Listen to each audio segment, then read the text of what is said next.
Bonjour, ici Nadine Tanguay. Voici une capsule pour vous apprendre avec l'application Iboteo une façon de faire la gestion de comportement et de pouvoir répertorier ici les devoirs faits ou non faits et aussi si les élèves ont un comportement positif ou négatif et aussi de pouvoir envoyer des courriels aux parents pour signifier justement tout ce qui se touche leur enfant.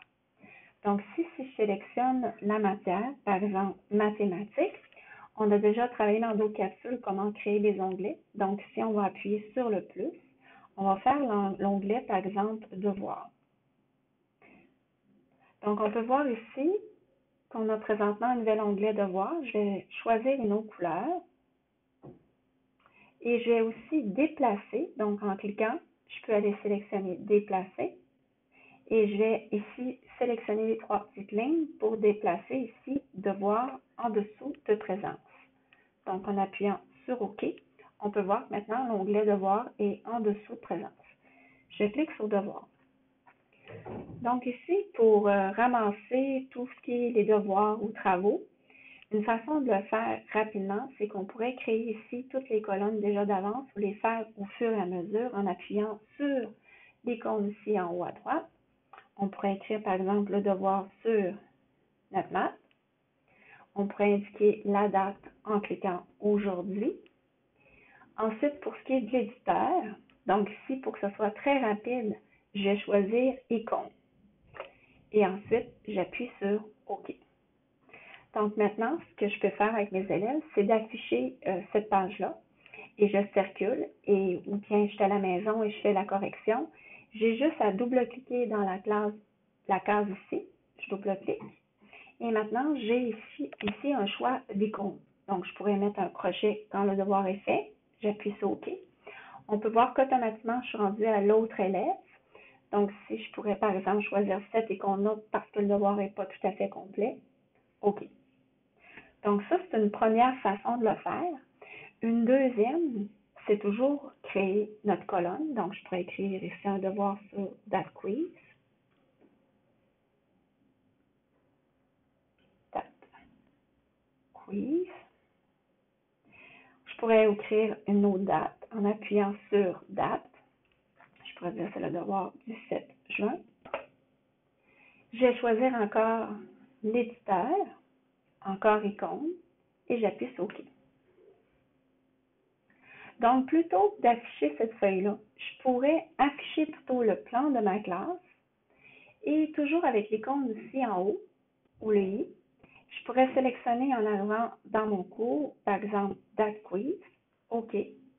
Et à ce moment, j'ai juste à aller sur l'image de mon élève, double-cliquer, et vous allez voir apparaître les icônes. Donc, je pourrais sélectionner encore une fois un X parce que le devoir n'est pas fait, double-cliquer sur l'autre visage et je peux appuyer sur le crochet. OK. Donc, ça, c'est une façon, si vous préférez y aller avec les images plus rapidement. Si je retourne ici en arrière, donc on peut voir que ça s'est complété automatiquement dans la bonne colonne. Donc, ça, c'est une façon de faire la gestion, finalement, de tout ce que vous voulez, le matériel, ainsi de suite. Maintenant, si je veux vraiment me confectionner une grille de comportement pour tous les cours de la semaine ou du mois, avec un objectif, ce que je peux faire, c'est me créer encore une fois un nouvel onglet que je vais appeler comportement. Je pourrais ici, c'est déjà mauve, donc ça vient de l'allure. Donc, je vais venir ici en cliquant sur comportement, on voit ici c'est rendu mauve. Donc, je pourrais faire déjà une fiche pour ramasser rapidement, comme je vous dis, tout ce qui se passe dans ma classe. Donc, il dérange, je lève pas la main ou au contraire, aider un élève. Donc, c'est un comportement positif. Ce que je peux faire, c'est de venir encore une fois cliquer sur l'icône pour acheter une colonne. Donc, je vais juste écrire ici plutôt la date, c'est suffisant. Donc, la date d'aujourd'hui. OK. Pour ce qui est de l'éditeur maintenant, ce que je vais faire, pour ce qui est de l'éditeur, je vais venir sélectionner ici compteur -1. Donc, j'appuie sur OK.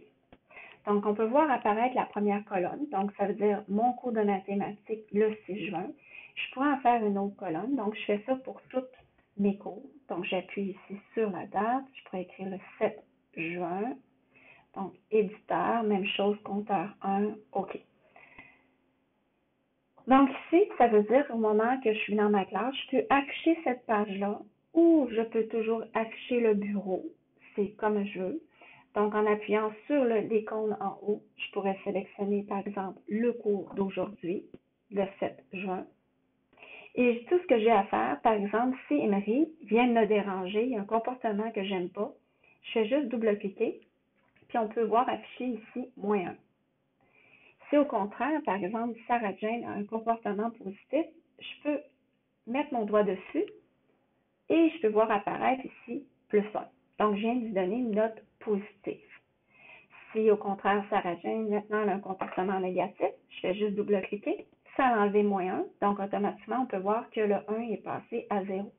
Pour ce qui est d'Emery, s'il me dérange encore, je double-clique et on voit qu'on est rendu à -2. Si je retourne en arrière, donc dans ma grille, on peut voir qu'automatiquement, ça s'est fait dans la colonne du 7 juin. Si au contraire, je préfère le faire directement dans cette fiche-là, c'est la même chose. Tout ce que je fais, c'est aller vis-à-vis la cellule ici, donc par exemple Emery, je double-clique et vous voyez automatiquement, c'est écrit -1. Je double-clique encore, on est rendu à -2, je double-clique encore, -3. Donc là, on peut voir rapidement que pour une classe, pour un enseignant qui circule avec son iPad, ça devient très simple d'ajouter ou d'enlever des points. Maintenant, ici, ce que je peux faire aussi, c'est me rajouter une troisième colonne. Donc, dans cette colonne-là, je pourrais écrire total. Maintenant, dans la totale, ce que je vais faire ici, je vais aller sélectionner ici, dans l'éditeur, calcul addition. Donc, ça veut dire qu'il va additionner. J'appuie sur OK. Donc, comme dans une autre capsule, on a déjà vu la somme. Ici, en fait, la moyenne. Ici, on peut voir total, toujours avec une calculatrice. Et ici, on va aller sélectionner ici toutes les colonnes qu'on veut mettre dans notre addition. Donc, juste avec le doigt, je viens cliquer sur la colonne 6 juin. On peut la voir apparaître ici. Je viens maintenant cliquer sur la colonne 7 juin. Et on peut voir encore une fois qu'automatiquement, on voit apparaître la colonne. Donc, je peux préparer ma grille d'avance et après ça, mettre ma colonne totale, puis tout va se faire automatiquement avec nos doigts. Donc, j'appuie sur OK. Donc, je peux voir ici, -3 plus -2, ça donne -5.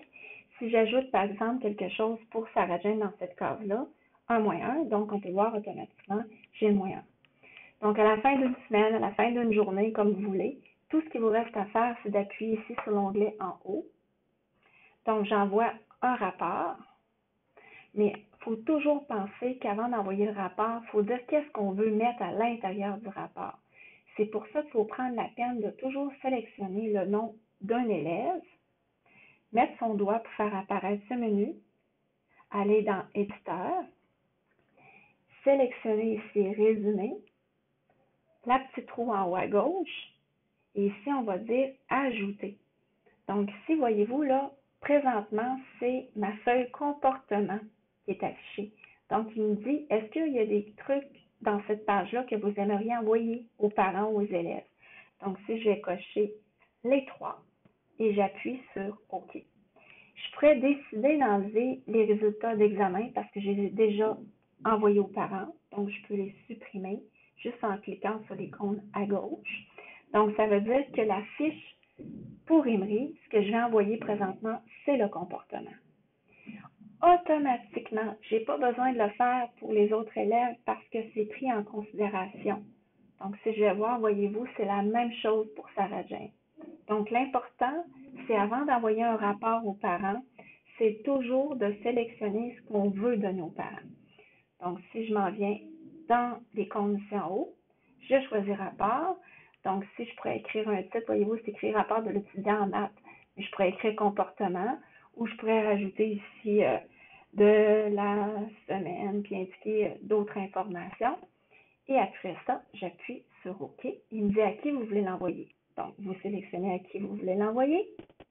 Et vous voyez ici automatiquement, vous avez le titre, comportement, la date, combien de points et le total. Ça ici, ce qui est en bas, c'est la présence. parce que j'ai déjà activé cette action-là pour qu'à chaque fois que j'envoie un courriel aux parents, les absences sont inscrites. Autre chose, une chose que vous pouvez faire si vous voulez aller plus loin. Vous avez vu tantôt, quand j'étais dans l'onglet Devoir, quand je double-cliquais, j'avais un choix ici d'icône. Ce que je peux faire, si j'ai le goût, je peux retourner en arrière et dans le réglage, on fait ça qu'une fois, on va chercher ici icônes. Donc, voyez-vous, ça, c'est la liste de tous les icônes qui pourraient faire partie, finalement, de la petite fenêtre quand on clique, qu'on double-clique là-dessus. Donc, si, par exemple, je veux éliminer les icônes parce qu'il y en a trop, j'ai juste à décocher. Si, au contraire, il y en a certains que j'aimerais ajouter, bien, j'ai juste à les cocher. Et en plus, ce qu'on peut faire, c'est que, par exemple, ici, je pourrais décider, dans Description, écrit réaliser. Réaliser. Je pourrais écrire ici, pas fait. Ainsi de suite. Ensuite, j'appuie sur OK. Si je retourne dans mathématiques, donc ça veut dire maintenant, quand je vais double-cliquer sur une cellule, voyez-vous ici, ça va être écrit qu'est-ce que ça veut dire pour moi. Donc, ça va être encore plus facile la gestion. Et ça va être la même chose d'une classe à l'autre. Donc, c'était une capsule de Nadine Tanguay pour l'application IDOCO.